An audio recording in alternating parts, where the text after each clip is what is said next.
Hi అండి, అందరూ ఎలా ఉన్నారు? Welcome back to our channel Suvidha అడ్డ. ఎప్పుడు మినప్పిండి దోశలు తిని తిని బోర్ కొట్టిందా? అయితే ఇలా ట్రై చేయండి. హెల్త్కి హెల్త్, టేస్ట్కి టేస్ట్ అండి. ముందుగా ఒక హాఫ్ కప్ రాగులు, మినప్పప్పు, సగ్గుబియ్యం, అటుకులు, 1 స్పూన్ మెంతులు వేసి శుభ్రంగా 4 to 5 టైమ్స్ వాష్ చేసుకుని ఒక గ్లాస్ వాటర్ వేసి నైట్ మొత్తం నానబెట్టుకోవాలండి. లైక్ 8 to 9 అవర్స్ నానాలి. ఇలా శుభ్రంగా నానిన తర్వాత మళ్ళీ ఇంకొకసారి వాష్ చేసుకుని ఇప్పుడు మిక్సీ జార్లోకి వేసి దోశ బ్యాటర్ లాగా మిక్సీ పట్టుకోవాలి. ఇప్పుడు దీన్ని ఒక బౌల్లోకి ట్రాన్స్ఫర్ చేసుకుని దీనిపైన లిడ్ పెట్టి ఓవర్ నైట్ ఫెర్మెంట్ చేసుకోవాలి.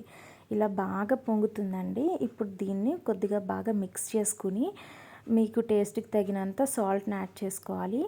కొంచెం ఎక్కువ టైట్గా ఉంటే కొద్దిగా వాటర్ యాడ్ చేసుకుని మిక్స్ చేసుకోవాలి. ఇప్పుడు దోశ బ్యాటర్ రెడీ అయిపోయిందండి. పొయ్యి మీద ప్యాన్ పెట్టి కొద్దిగా ఆయిల్ స్ప్రే చేసి అది హీట్ అయిన తర్వాత మన దోశలు వేసేసుకోవాలి.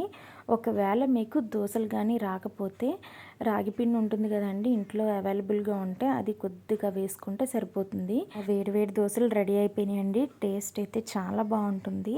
చాలా హెల్త్ బెనిఫిట్స్ ఉంటాయి. దీంట్లో మనం సగ్గుబియ్యం వేయడం వల్ల ఈ వేసవికాలంలో మన బాడీ కూల్ అవుతుంది, వేడి చేయకుండా ఉంటుంది. వీడియో నచ్చితే మన ఛానల్ని సబ్స్క్రైబ్ చేసుకోండి.